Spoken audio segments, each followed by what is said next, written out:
बिस्मिल्लाहिर्रहमानिर्रहीम। अस्सलाम वालेकुम टू माय ऑल स्टूडेंट्स। तो आज जो है वो हम सिंध बोर्ड क्लास 10 का जो है फर्स्ट चैप्टर उसको हम डिस्कस करने जा रहे हैं इस लेक्चर में। तो क्लास 10 का जो फिज़िक्स का फर्स्ट चैप्टर है वो है जनरल वेव प्रॉपर्टीज़, यानी कि इस चैप्टर में जिन चीज़ों की हम स्टडी करेंगे वो होंगी वेव्स, उसकी टाइप्स और उनकी प्रॉपर्टीज़। ठीक है, अब देखते हैं कि हम वेव्स क्या होते हैं। इसको पहले उस वेव्स को डिस्कस करने से पहले मैं आपको एक चीज़ बताना चाहती हूँ कि इस चैनल पर हम जो लेक्चर्स रिकॉर्ड करेंगे वो क्लास 9 और मैट्रिक के लिए होंगे, और इस चैनल पर ये कोशिश की जाएगी कि 9 और मैट्रिक के लिहाज से लेक्चर को बनाया जाए, इसे मॉडिफाई किया जाए। और ऐसा भी होगा कि उसमें इन लेक्चर्स में कुछ चीज़ें ऐसी होंगी जो कि बुक वाली होंगी और कुछ चीज़ें ऐसी होंगी जो एक्स्ट्रा भी होंगी, और वो जो एक्स्ट्रा चीज़ें होंगी वो स्टूडेंट के मेंटल लेवल के हिसाब से बनाई जाएंगी। तो इस चैनल्स पे आपको दोनों क्लासेस के लेक्चर मिलेंगे। तो सबसे पहला जो है हम मैट्रिक क्लास का डाल रहे हैं लेक्चर, और फर्स्ट मैट्रिक क्लास का जो लेक्चर है वो हम फिज़िक्स का डाल रहे हैं। और फिज़िक्स में जो सबसे पहले हम चीज़ जिसको डिस्कस करने जा रहे हैं वो वेव्स को डिस्कस करने जा रहे हैं। तो वेव्स क्या होती हैं? सबसे पहले जब भी हम वेव की बात करते हैं तो हमारे माइंड में क्या आती हैं? अगर मैं वेव का नाम लेती हूँ तो आपके माइंड में क्या चीज़ आएगी कि वेव जो हैं, आप जब देखते हैं तो आपको वाटर वेव्स की याद आती है। वाटर वेव्स का क्या मतलब है कि जो पानी में लहरें बनती हैं आपको नज़र आती हैं, आपके माइंड में हमेशा वो चीज़ आती है। ऐसा क्यों होता है? ऐसा इसलिए होता है कि 9 और मैट्रिक तक हमारे पास 9 तक और 8 तक हमारे पास जो वेव का कॉन्सेप्ट है उसे अच्छे तरह से बयान नहीं किया जाता है, और उस कॉन्सेप्ट को जब मैट्रिक में पढ़ाया जाता है तो देन आपको पता चलता है कि वेव्स सिर्फ वाटर में बनने वाली वेव्स नहीं होती हैं, बल्कि इसके अलावा और भी बहुत सारी वेव्स हमारे लाइफ में पाई जाती हैं जो कि हमारे इर्द गिर्द ही होती हैं, लेकिन हम उसको नोटिस नहीं कर पाते हैं। ऐसा क्यों होता है? क्योंकि हमें वेव्स के बारे में पता नहीं होता है, और मैट्रिक क्लास में आकर हमें इसका पूरी एक्सप्लेनेशन मिलती है, और उसके बाद हम आराम से डिस्टिंग्विश कर पाते हैं कि हमारे ये वेव है, ये नहीं है, इस तरह से। ठीक है, तो अगर हम यहाँ पर देखें फिज़िक्स में वेव का कॉन्सेप्ट बहुत ही ज़्यादा बेसिक है, बहुत ही ज़्यादा इम्पोर्टेंट है वेव के कॉन्सेप्ट की, और हमारी लाइफ में भी वेव्स बहुत सारे हमारी लाइफ के एस्पेक्ट्स में पाई जाती हैं। अब किस तरह से? सबसे पहली एग्जाम्पल, जो बेसिक एग्जाम्पल है वेव की, वो आपको मैं देने जा रही हूँ कि मेरी वॉइस जो आप तक पहुँच रही है वो भी क्या है? वो भी वेव है। वो भी किसके थ्रू पहुँच रही है? वो भी वेव के थ्रू पहुँच रही है। ठीक है, और या जो लाइट आप सन से आते हुए देखते हैं अर्थ पर, वो भी क्या है? वो भी वेव है। लाइट भी क्या है? वो भी वेव है। साउंड भी क्या है? वो भी वेव है। एक्सरेज जिसको हम यूज़ करते हैं डिफरेंट सर्जरीज में, डिफरेंट ट्रीटमेंट्स में, वो भी क्या होती हैं? वो भी सारी वेव्स होती हैं। तो वेव्स क्या हो, अब हम वेव की तो हमने एग्जांपल्स देख लिया और इन्हें देख लिया कि हमारी लाइफ में वेव्स जो हैं वो किस किस तरह से पाई जाती हैं। अब अगर हम इनको देखें तो वेव की डेफिनेशन को, अभी हमने जस्ट इसको एक ओवरव्यू लिया है हमने वेव का, कि वेव बेसिकली होती है, ताकि हमें थोड़ा थोड़ा जब इसको हम डिस्कस करें तो हमें थोड़ा थोड़ा समझ में आ जाए। तो वेव्स को हम, जैसे हमें डेफिनेशन लिखी गई है कि waves are the way of transferring energy from one place to another without transporting medium. अब ये जो बुक में डेफिनेशन लिखी है उसी से रिजेंबल करते हैं, लेकिन उन्होंने यहाँ पर ट्रांसफरिंग लिखा है, हमने यहाँ पर ट्रांसपोर्टिंग लिख दिया। इस तरह की जो थोड़ी थोड़ी जो चेंजेस होती है ना, जो बुक से हम थोड़ी सी डिस्टिंग्विश करके लिखते हैं, ये चीज़ें आपको बोर्ड के एग्जाम्स में बहुत ही ज़्यादा आपको ज़्यादा नंबर लेके देने के काम में आती हैं। ठीक है, तो यहाँ इस जो है चैनल पर हम इस तरह की भी चीज़ें डिस्कस करेंगे कि आपको जो बोर्ड के एग्जाम्स में भी आपको ज़्यादा मार्क्स आप गेन कर सकें। तो खैर, अब हम देखते हैं जो वेव की हमने डेफिनेशन पढ़ी है कि waves are the transferring way of transferring energy from one place to another without transporting medium. इसका क्या मतलब है? इसको हम एक एग्जाम्पल के थ्रू समझते हैं। यहाँ पर इसको पहले मैं इसको उर्दू करके बता देती हूँ ताकि आप जब एग्जाम्पल को समझे तो आपको वेव का कॉन्सेप्ट समझ में आ जाए। वेव्स क्या होती हैं? वेव एक ऐसा तरीका है जिसके ज़रिए हम एनर्जी को एक जगह से दूसरी जगह तक पहुँचाते हैं, लेकिन बशर्त ये कि हम खुद जाकर एनर्जी नहीं देते हैं, हम एक तरीके वेव्स के थ्रू उस एनर्जी को पहुँचाते हैं। अब इसको कैसे समझें हम? देखें, बहुत ही सिंपल एग्जाम्पल है। इसको हम ऐसे समझ सकते हैं कि फॉर सपोज मैं आपको यहाँ पर ड्राइंग बनाकर पूरी बताती हूँ कि हमारे पास एक जो है यहाँ पर वो एक बॉल पड़ी हुई है, ठीक है। ये हमारे पास क्या है, ये एक बॉल पड़ी हुई है, ठीक है। ड्राइंग थोड़ी इग्नोर करिएगा। और यहाँ पर जो है वो एक पर्सन खड़ा हुआ है, ठीक है। यहाँ पर जो है वो क्या, एक पर्सन जो है वो खड़ा हुआ है, ठीक है। अब देखें, अब इस पर्सन को, ये जो यहाँ पर पर्सन जो है वो खड़ा हुआ है, ये वाला पर्सन, इसको क्या करना है, इसको, इसके पास कुछ एनर्जी है। अब इसको अपनी एनर्जी इस बॉल में ट्रांसफर करनी है। तो अब ये क्या करेगा, ये जाएगा, ठीक है, यहाँ से चल के जाएगा, इसको हिट करेगा और ये जो है इसकी जो एनर्जी है वो इसमें ट्रांसफर हो जाएगी, ठीक है। तो अब इस पर्सन को जो है वो इसको बॉल को हिट करना है, तो ये पर्सन क्या करेगा कि ये पर्सन जो है ये चलकर जाएगा और जाकर इसको किक करेगा, तो इसकी एनर्जी जो है वो इसके अंदर क्या हो जाएगी, ट्रांसफ़र हो जाएगी। अब इसमें क्या हुआ, एक इसको खुद को, इस पर्सन को खुद जाना पड़ा और अपनी एनर्जी को इस बॉल में ट्रांसफ़र करना पड़ा, ठीक है। इसी तरह से जो मेरी वॉइस है, ठीक है, वो आप तक पहुंच रही है, ये भी वेव की एग्जांपल है। ये किस तरह है वो भी मैं आपको समझाऊंगी, लेकिन सबसे पहले इसको इसमें और एक और एग्जांपल मैं आपको दूंगी, उसके अंदर हम डिस्टिंग्विश करेंगे कि अब एक पर्सन, अब ये पर्सन इसने तो खुद गया और जाकर इसने हिट कर दिया, ठीक है। लेकिन अगर ये पर्सन चाहे कि इसकी एनर्जी बगैर इसके मूव किए हुए इस बॉल में ट्रांसफ़र हो जाए, तो ये क्या करेगा कि ये जो है ये यूज़ करेगा वेव्स का, ठीक है। क्योंकि हमने यही पढ़ा है ना कि वेव एक तरीका है जिसके ज़रिए हम एनर्जी को एक जगह से दूसरी जगह ट्रांसफ़र कर सकते हैं विदाउट ट्रांसफरिंग द मैटर, या फिर हम उसको मीडियम भी कहते हैं। अब ये देखो, पहले तो ये क्या हुआ, ये खुद ट्रांसफ़र हुआ और इसने जाकर एनर्जी को आगे जाकर फर्दर ट्रांसफ़र किया। लेकिन अब अगर ये चाहे कि मैं खुद ना हिलूँ, मेरे कोई एफर्ट ना लगे और मेरी एनर्जी भी इस बॉल में ट्रांसफ़र हो जाए, तो ये क्या करेगा कि वेव का यूज़ करेगा और वेव का यूज़ करते हुए ये अपनी एनर्जी इसमें ट्रांसफ़र कर देगा। अब वो एनर्जी किसी भी फॉर्म में हो सकती है, जैसा कि हम 9th क्लास में फॉर्म पढ़ चुके हैं, एनर्जी की फॉर्म्स, वो साउंड एनर्जी होती है, लाइट एनर्जी होती है, ठीक है, काफ़ी सा काइनेटिक एनर्जी होती है और पोटेंशियल एनर्जी होती है। तो वो सारी एनर्जी की फॉर्म, अब वो एनर्जी किसी भी फॉर्म, या तो ये साउंड की फॉर्म में करेगा तो ये साउंड यहाँ से बोलेगा और इस बॉल तक एनर्जी ट्रांसफ़र हो जाएगी, या फिर ये जो है अपनी काइनेटिक एनर्जी ट्रांसफ़र कर सकता है। तो इस तरह से ये क्या करेगा, ये वेव का यूज़ करते हुए अपनी एनर्जी या एक जगह से दूसरी जगह, ये क्योंकि ये एक जगह है, ठीक है, ये एक जगह है और एक ये जगह है, ये दोनों क्या है, डिफरेंट जगह है। अब यहाँ से एनर्जी यहाँ तक ट्रांसफ़र हुई विदाउट ट्रांसफरिंग द मीडियम, तो वो क्या हुआ, वो किसके थ्रू हुई, वो वेव के थ्रू हुई, ठीक है। ये एक वेव की हमारे पास सिंपल एग्जाम्पल थी, बहुत ही ज़्यादा सिंपल एग्जाम्पल थी, ठीक है। इसी तरह से अगर हम देखते हैं तो अच्छा, अब वेव को, अब ये तो हो गई हमारे पास एक एग्जाम्पल के थ्रू हमने समझ लिया। इसी तरह अगर मैं कहूँ कि वेव का काम क्या होता है, वेव का सिर्फ एक ही काम होता है कि ये एनर्जी को ट्रांसफ़र करती हैं एक जगह से दूसरी जगह पर, बस। इसके अलावा इनका कोई काम नहीं होता। अगर हम डेली लाइफ में वेव को रिलेट करें तो वेव का क्या काम बनेगा, जैसे कि अगर मुझे कोई ग्रॉसरी लेने जाना है, मुझे ग्रॉसरी चाहिए और मैं चाहती हूँ कि मैं खुद ग्रॉसरी लेने ना जाऊँ, मैं किसी दूसरे को भेज दूँ और वो मेरा काम भी हो जाए और मेरी एफर्ट भी ना लगे, तो मैं क्या करूँगी, मैं अब ड्राइवर को बोलूँगी, ड्राइवर जाएगा, ग्रॉसरी लेकर आ जाएगा और मेरा काम भी हो जाएगा, मेरी कोई एफर्ट भी नहीं लगेगी।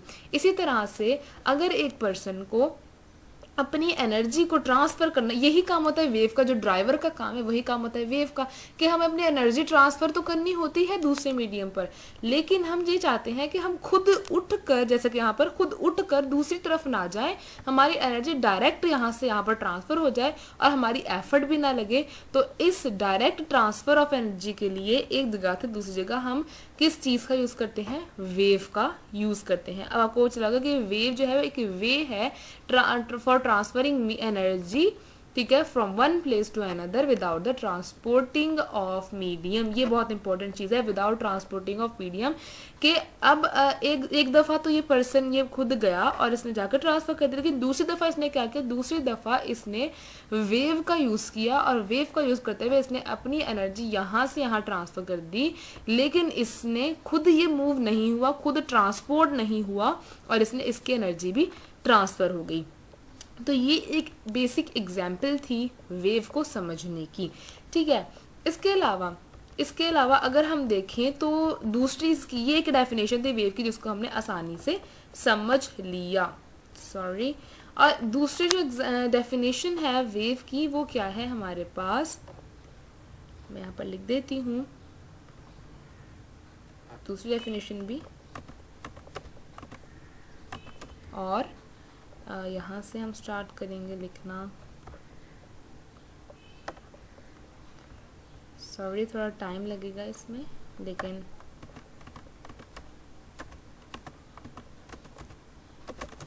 waves are the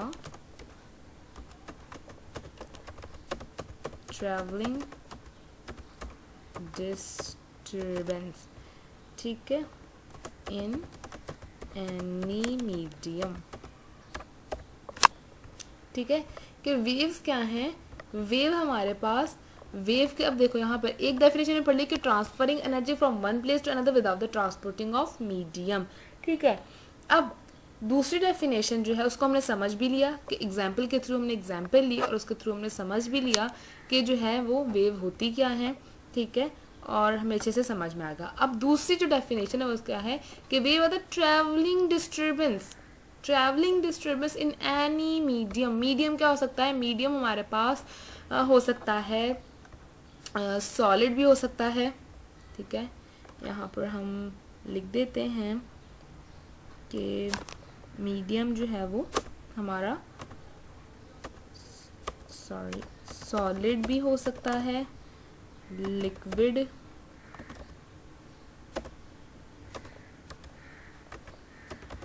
भी हो सकता है, या गैस भी हो सकता है, ठीक है। तो वेव क्या है, ये ट्रैवलिंग डिस्टर्बेंस किसी भी मीडियम में। अब ट्रैवलिंग डिस्टर्बेंस का क्या मतलब है, क्योंकि हमें जो मेन चीज़ है वो इस डेफिनेशन में सिर्फ ट्रैवलिंग डिस्टर्बेंस है। अब देखें ट्रैवलिंग डिस्टर्बेंस का मतलब ये है कि वेव अगर किसी भी चीज़ से पास होती है तो उसमें वो एक डिस्टर्बेंस क्रिएट कर देती है, उसी डिस्टर्बेंस को, उसी ट्रैवलिंग डिस्टर्बेंस को हम वेव का नाम दे देते हैं। और ये किसी भी मीडियम में होती है, वो सॉलिड लिक्विड गैस हो सकता है, ठीक है। अब इसको समझते हैं हम एक एग्जाम्पल से। बहुत ही आसान तरीका है, अगर आप कहीं गए होंगे, अगर आप कभी गए हो वाटर पार्क में, तो वाटर पार्क में आपको नज़र आता है वहाँ पर वेव पूल, ठीक है, आपने ज़रूर देखा होगा वहाँ पर आपको वेव पूल नज़र आता है, ठीक है। उसके जो है उसमें क्या होता है कि उस वेव पूल में, ये हम थोड़ा बना भी देते हैं यहाँ पर, ये हमारे पास एक पूल है समझे, ठीक है। और उस वेव पूल, ये वेव पूल है, उस वेव पूल में क्या होता है कि उस वेव पूल में आपको कुछ इस तरह से पैटर्न बनता हुआ नजर आता है। किस तरह से पैटर्न बनता है, ये देखें आपको मैं दिखाती हूँ कि कुछ इस तरह से आपको, सॉरी ड्राइंग को थोड़ा इग्नोर करिएगा, इस तरह से आपको पैटर्न बनता हुआ नजर आता है जब भी आप वेव पूल में जाते हैं। अब ये वाला पैटर्न क्या है, ये वाला पैटर्न ही बेसिक वेव पूल उसको कहते क्यों हैं, क्योंकि उसके अंदर ये वेव्स बनती हैं, ठीक है। वेव्स बनती हैं, वेव बनती कैसे हैं, उसको वाटर को डिस्टर्ब करने से, जब वो वाटर डिस्टर्ब होता है तो उसके अंदर वेव बनती है, फिर वो आगे आगे ट्रांसफर होती जाती हैं। इसको हम और थोड़ा एक्सप्लेन करते हैं कैसे, कि जैसे देखें सबसे पहले वाटर जो होता है पूल का वो बिल्कुल स्टेबल होता है, उसके अंदर कुछ भी मूवमेंट नहीं होती है, वो आराम से एक ठहरा हुआ स्टेगनेंट वाटर होता है। अब उसमें कोई भी डिस्टर्बेंस नहीं होती है। लेकिन अब मैं क्या करूं, अगर मैं उसी पूल में एक पत्थर को ड्रॉप करूं तो वो पत्थर क्या करेगा, वो पत्थर जो है वो वो पत्थर क्या करेगा, वो उसके अंदर सर्कुलर वेव्स बनाना स्टार्ट कर देगा। सर्कुलर वेव्स का क्या मतलब है कि आपने देखा होगा, ये बहुत ही कॉमन चीज़ है, जब भी हम वाटर में कोई पत्थर वगैरह फेंकते हैं तो उसके इर्द गिर्द सर्कुलर टाइप कुछ चीज़ें, लहरें बनती हुई नज़र आती हैं हमें। वो लहरें क्यों बनती हैं, पहले वाटर जो था उसमें लहरें क्यों नहीं बन रही थी, जब हमने वो पत्थर को फेंका उसके बाद लहरें क्यों बनी? तो इसलिए बनी कि जब हमने पत्थर नहीं फेंका था तो वाटर बिल्कुल स्टेबल था, उसमें कोई भी डिस्टर्बेंस नहीं थी।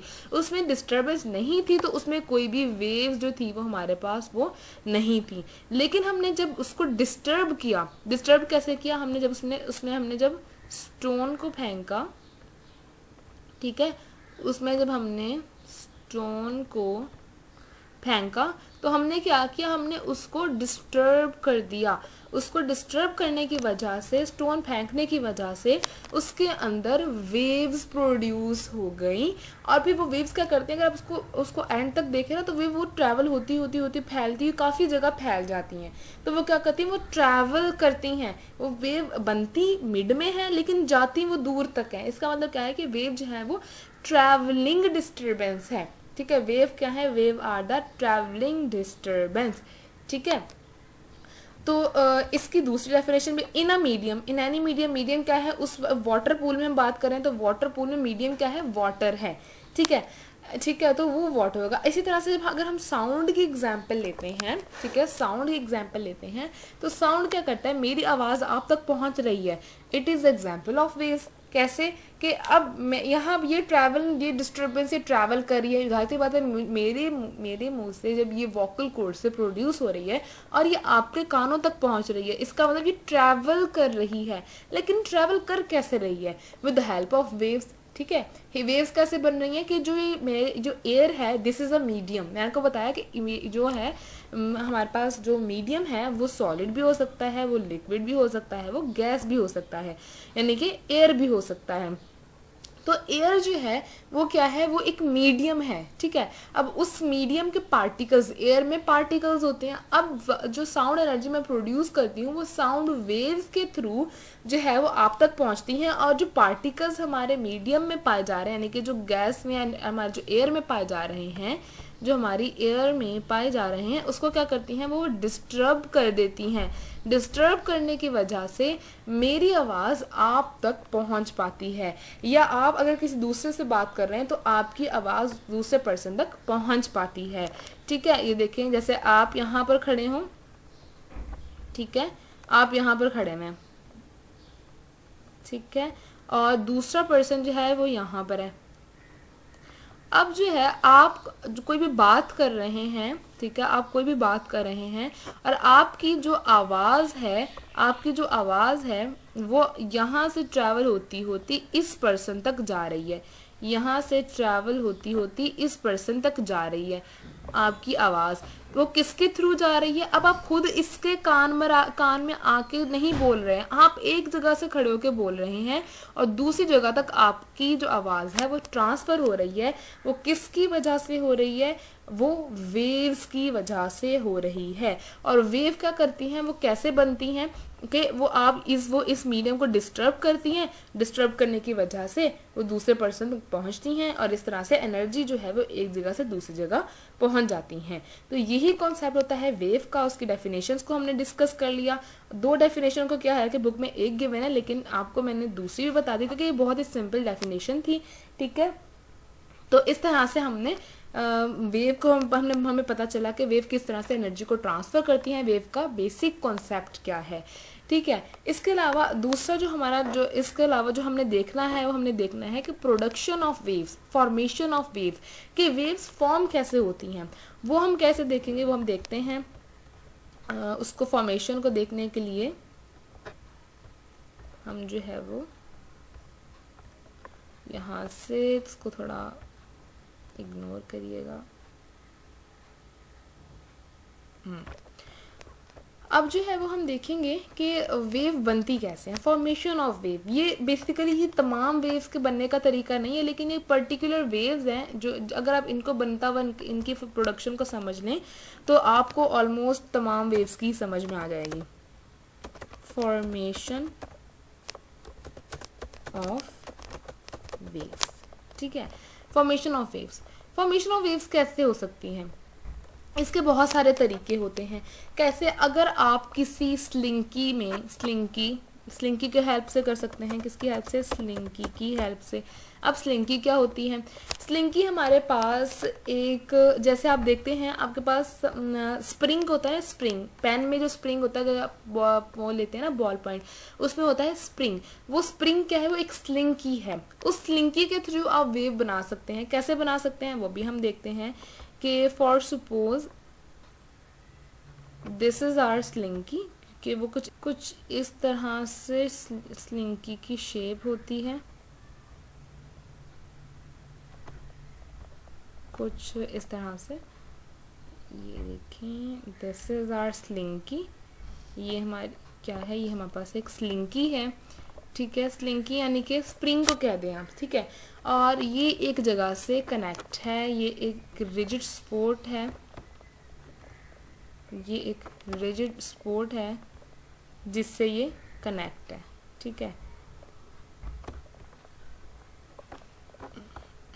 अब होगा क्या? होगा ये कि ये एक स्लिंकी है, ठीक है। स्लिंकी नज़र आ गई आपको। अब यहाँ पर स्लिंकी के थ्रू हम फॉर्मेशन ऑफ वेव्स देख रहे हैं। देखिए मैं आपको दोबारा बता दूं कि जो फॉर्मेशन ऑफ वेव यहाँ पर बताई जा रही है ना, वो हर तरह की वेव्स के लिए नहीं होती, ठीक है। यहाँ पर कुछ तरीके बताए जा रहे हैं जिनके ज़रिए से हम वेव्स को प्रोड्यूस कर सकते हैं, लेकिन तमाम वेव्स इन तरीके से प्रोड्यूस नहीं होंगी। हर वेव के प्रोड्यूस होने का तरीका डिफरेंट होता है। जैसे अगर साउंड वेव है तो उनके प्रोड्यूस होने का तरीका डिफरेंट है, और अगर हम नॉर्मल वेव्स को देखने की बात करें तो वो डिफरेंट तरीका है। और वो जो नॉर्मल वेव यानी कि हमें जैसे हमें डिमॉन्स्ट्रेशन देने के लिए ये स्लिंकी के थ्रू हम वेव्स की फॉर्मेशन को देख रहे हैं। अब मैं क्या करूँगी कि मैं ये जो इसका ये एंड है स्लिंकी का, ये वाला जो एंड है जो कि फ्री एंड है, ठीक है, स्लिंकी का जो फ्री एंड है ये वाला, इसको मैं क्या करूँगी, इसको मैं होल्ड करूँगी और इसे बैक एंड फोर्थ जो है इसको मैं बैक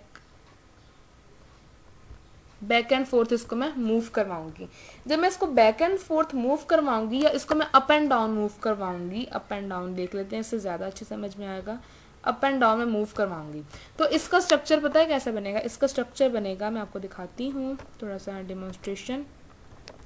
इसका स्ट्रक्चर बनेगा कुछ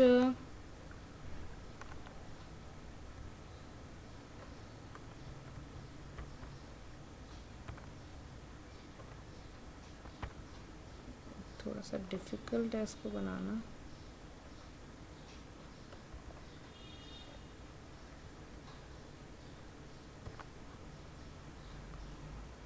इस तरह से, ठीक है। पहले स्लिंकी क्या थी? पहले स्लिंकी हमारी जो थी वो पहले स्लिंगी हमारी स्टेबल थी, लेकिन जब मैंने इसके ये वाले एंड को जब मैंने इसको अप एंड डाउन मूव किया तो क्या हुआ? हमारे पास कुछ इस तरह का स्ट्रक्चर आ गया। इस तरह का स्ट्रक्चर आया तो ये क्या है? यहाँ पर एक वेव की फॉर्मेशन हो गई। यहाँ पर क्या हुआ? ये एक वेव बन गई, ठीक है। तो ये क्या है? ये एक स्लिंकी के थ्रू वेव की प्रोडक्शन है, फॉर्मेशन है वेव की। किसके थ्रू? स्लिंकी के थ्रू। इसी तरह से और भी बहुत सारे इंस्ट्रूमेंट्स होते हैं, बहुत सारी चीज़ें होती हैं जिनके थ्रू हम वेव्स को बना सकते हैं। यहाँ पर सिर्फ हमने स्लिंकी को डिस्कस किया है। हमारा जो नेक्स्ट वीडियो लेक्चर होगा उसके अंदर हम डिस्कस करेंगे जो है wave formation of wave with the help of ripple tank. Ripple tank का मतलब होता है कि पानी लहरों से, लहरें जिस टैंक में, लहरों को बनाने वाला टैंक, यानी लहरें जिस टैंक में बनती हैं उस टैंक को हम रिपल टैंक कहते हैं, ठीक है। हम नेक्स्ट लेक्चर यहाँ पर जस्ट हमने सिंपल कॉन्सेप्ट ऑफ वेव लिया है और उसके अलावा हमने फॉर्मेशन ऑफ वेव बताया है with the help of slinky. इसके अलावा भी बहुत सारे, जैसे स्प्रिंग, जो गिटार का स्ट्रिंग होता है उसके थ्रू भी आप वेव्स बना सकते हैं, ठीक है। इसके अलावा आप जो है और भी बहुत सारी रिपल टैंक के थ्रू बना सकते हैं, जो कि हम नेक्स्ट वीडियो लेक्चर में डिस्कस करेंगे। तो आई होप कि आपको इस लेक्चर में जो हमने वेव का कॉन्सेप्ट समझा है वो आपको बहुत अच्छे से समझ में आया होगा, क्योंकि मैंने अपनी फुल एफर्ट दी है इसमें ताकि आपको वेव का कॉन्सेप्ट अच्छे से समझ में आ जाए। क्योंकि मेरी ये कोशिश है कि मैं 9 मैट्रिक के लेवल पर थोड़ा आगे का भी पढ़ाऊँ और वो जो आगे का पढ़ें वो भी उन्हें बिल्कुल आसानी से समझ में आ जाए। और मैंने इसमें आपको एग्जांपल्स भी थोड़ी बुक से हट के एग्जांपल्स दी ताकि आपको अच्छे से समझ में आ जाए। आई होप आपको ये लेक्चर बहुत अच्छा लगा होगा, अच्छे से समझ में आया होगा।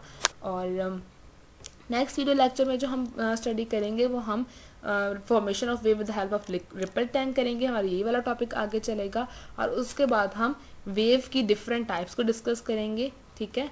और इस तरह से हमारी जो है वो नेक्स्ट सीरीज़ चलती जाएंगी चैप्टर वाइज चैप्टर।